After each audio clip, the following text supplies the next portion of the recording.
Guys, it's Kevin again, and if you remember last year, I did a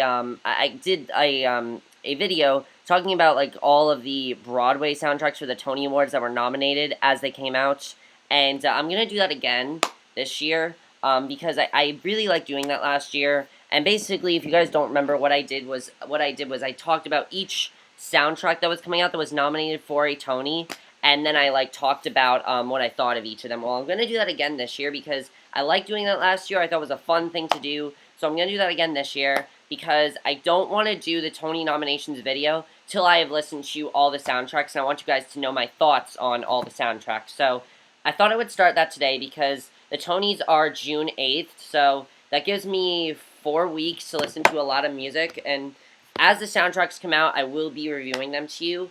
So far, there are 3 that I can review to you, and I'm gonna do the first one right now. Now, the first soundtrack I'm going to review to you today is A Gentleman's Guide to Love and Murder.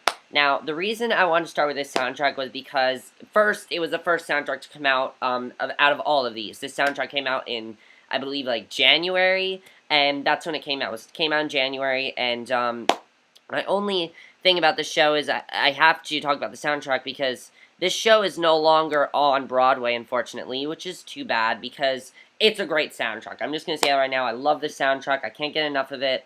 And there are a lot of really, really great songs on this soundtrack, and I really do love that. And I really wish I could have seen the show. I feel like too bad that you know what I hate, guys, is when I discover shows after they've left Broadway. I cannot stand it because I realize this is a great soundtrack, and then I discover it after it left Broadway, and that really pisses me off. But, let's just talk about this soundtrack, because I really enjoyed it. Now, if you guys don't remember the way I do this, I go track by track by track, and I'm gonna do that right now, so we'll just get started.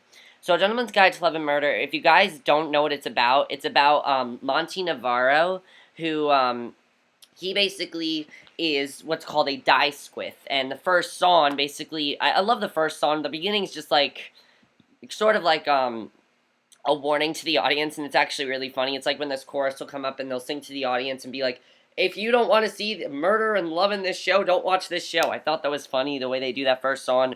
But the second song is called You're a Die Squith. I'll play a little bit of it. I'm just going to play a little bit of these songs because I want you guys to know what they sound like. So yeah, I will do that just like I did last year.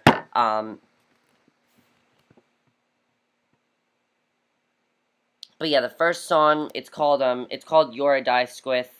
And basically what this song is all about is a die squith is part of this family that is like very high in royalty. By the way, this musical takes place in like the 1909 or something like that, I think.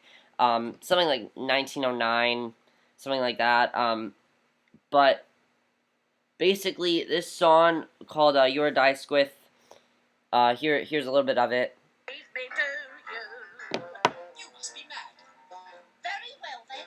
If your mother was not a die squid, what was her maiden name? She always insisted that This song is hilarious, in my opinion. I find this song definitely very, very funny. It's one of my favorite songs to listen to on the soundtrack. The second I heard this song, I'm like, okay, this is gonna be a great soundtrack because I love the tone of it. I love the tone of this song. I love the tone of this whole song. It's very, very funny. Especially because he's completely unaware that he is a die squith, and he's trying to like cover it all up, and I definitely thought it was definitely really funny. So You're a Die Squith, I love this song. I think it definitely is a lot of fun. The next song is called I Don't Know What I Do. This is when one of the two ladies in Monty's life is singing. You know, you have two ladies that he's kind of torn between. You have Isabella and Phoebe. Isabella is the girl that he wants to marry first. That's like, this is the girl I'm going to marry, this is the girl that I'm going to marry today, and that's who it's going to be. Phoebe is this girl that kind of pops up into his life, and he also loves, so he's kind of stuck between them. But I Don't Know What I Do is sung by Isabella, I believe, and it's a pretty good song. I enjoy it. you're so clever too, and you make me love more than anybody. Why are the men so dreary, Monty, and so deadly dull? No one holds a conversation half as beautifully as you. I definitely enjoy this song. I think it's a lot of fun to listen to, and I definitely enjoy this one. The next song is Monty's first solo called Foolish to Think. Foolish to hope she would ever see all that you really are. A man with no trade is no match, I'm afraid, for a blade in a motor car. He'll go far. Now, this song is definitely one of my favorites on the soundtrack. One, let me just say, Bryce Pinkham, holy shit, he is amazing. He really is. I really hope that... I know he was nominated for a Tony, and this musical, by the way, got the most nominations out of all of the Tonys, which I forgot to say, but, I really the hope that he does win Best Actor, definitely, or at least like something like that. I hope this musical wins something because he really is fantastic. He really, and this song really, he's just fantastic in it. This song is kind of him thinking about, all right, I want to impress this girl Isabella. I want to be the highest of the die squiths. I want to be part of the die squith, and I want to basically just be like the ruler, sort of. I think that's, that's kind of what they're saying, what he's kind of saying here. But I really love this song. It definitely is one of my favorites to listen to on this soundtrack. This is pretty much the song that just got me hooked on this. I'm like, oh, okay, I love it after this. If he wants to be the Duke, though, he's kind of realizing, I might have to kill some people if I want to be the Duke, so... yeah, that definitely is interesting. Now, the next song is absolutely hilarious. It is when we are introduced to, Adelbart, I think his name is. Yeah, Adelbart, and he sings this song called "I Don't Understand the Poor." I find the species frankly problematical. I don't understand the poor. This is kind of him, basically being completely, like, self-centered and everything. Kind of him just saying, I don't understand why we have poor people in the world, and I don't want poor people. I don't understand why poor people are, like, always so... It actually is a pretty funny song. I definitely do enjoy it a lot, and it's one of my favorites to listen to. And by the way, with Jefferson Mays, he's also amazing because he literally has to play every single die squith, and it's actually hilarious, and I'll get to one song that is definitely really funny. But the next song is the Foolish to Think reprise, which is kind of him realizing, alright, I gotta kill some people if I want to be the Duke. That's what I have to do. The next song is called Poison in My Pocket. This is when Monty makes his first kill. I'm standing here with poison in my pocket, standing on this frozen little dock. It seems that I've just let them skate my opportunity away. If I'd had the poise to put the poison in a pot of tea or else a shot of gin, I would be back amid the noise of London by the end of... Definitely, this is a great song, because you definitely see that he really doesn't know if he should be doing this, but he does it anyway. And I definitely think it's a really great song because it's just a lot of fun to listen to. This is when he kills Asquith Jr., so it definitely is a really big song for that. It's kind of like the game-changing song because this is kind of him deciding his future for the entire rest of the musical. So, yeah, Poison My Pocket. Now, the next song is called Poor Monty. It's sung by Isabella. It's not my favorite song in the musical by any means, but I definitely do enjoy it. It's kind of her just saying Poor Monty because he's not the Duke and she thinks he's the best out of all of them, so I think that song's pretty good. The next song is called Better With a Man, and I just gotta say, this song is probably my least favorite song in the musical. I mean, I like it and everything, it's just probably one of my least favorites. It's not my favorite. I'm not gonna play it for you because it's probably one of my least favorites. I enjoy it overall. It's basically just Henry, this character Henry, and Monty. They're just sort of, Henry, I believe, is another one of the die squifts, yeah, Henry's another one of the die squifts, and basically, Henry is, another one of the die squifts that he kills. He's kind of just talking to Henry and everything, and then he kills him, so it definitely is a lot of fun to listen to, and, that's Better With a Man. The next song is called Inside Out. It's a duet between Phoebe and Monty. It's when Phoebe is introduced into his life, basically. The bella donna is my favorite flower. I love its shape and its perfume. I like this song overall. I think it's a cute duet from the two of them. I definitely like Phoebe's voice. I mean Lauren Warsham has an amazing voice. Definitely, I love her voice on this song.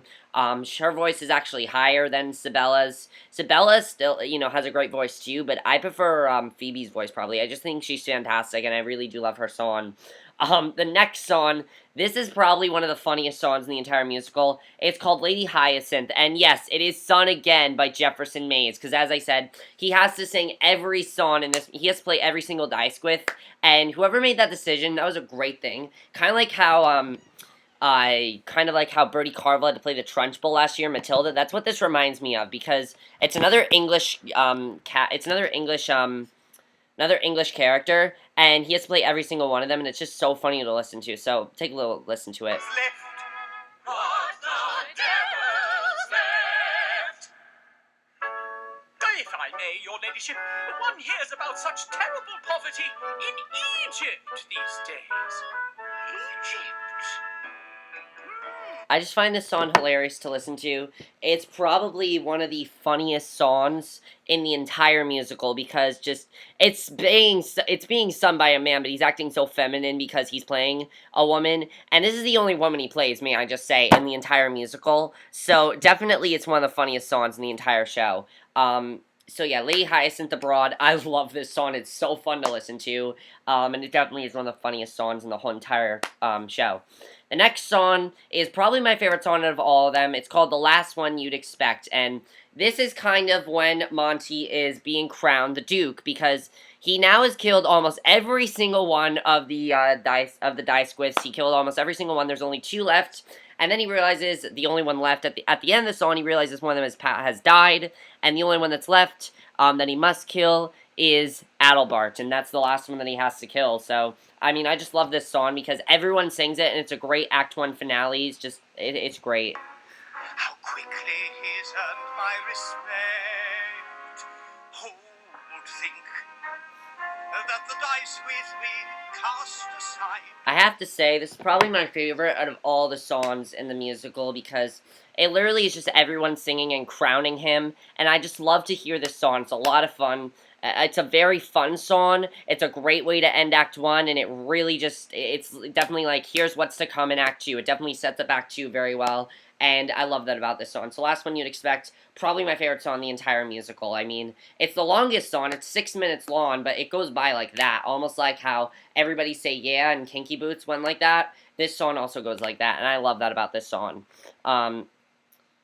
The next song is called Why Are All the Dice Squiffs Dying? This is basically the chorus that's asking, why are all the dice squiffs dying? Because the only one that's left is Adelbart, and they're trying to figure out, they're all dying suddenly, and they're making up these stories like, oh, they died of like a sickness of some sort and things like that. So it's a very fun song to listen to. You can definitely see, though, that it's getting worse for Monty, because, now they're starting to try to put things together, and it's not going well. Now, the next song that Monty sings is called Isabella, and it is a beautiful, beautiful song. I love this song. And I know that your embrace is a treacherous place.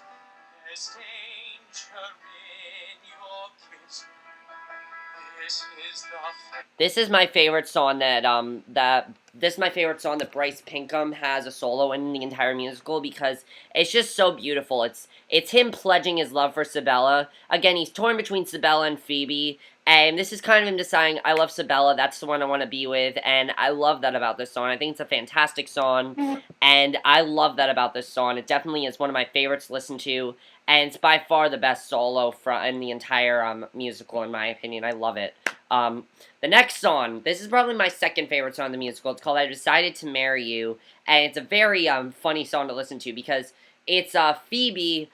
Basically, let me explain the gist of this song. Now, again, I have not seen this musical, so this is just me thinking, I think I know what happens.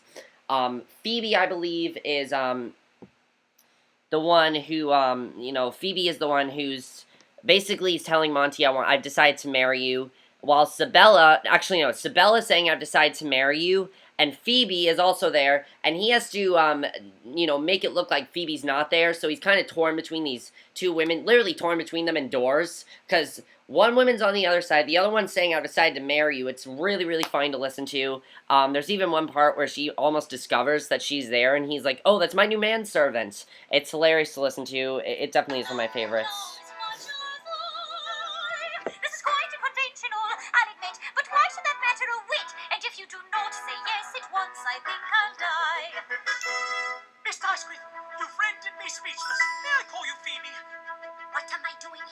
Yeah, it was Phoebe that wants to marry him, but definitely it's one of the funniest songs in the musical, and you guys can see why. The next song is basically the final warning. It's again the chorus basically telling him, Isabella's not gonna marry you. It's not gonna go well for you in the end.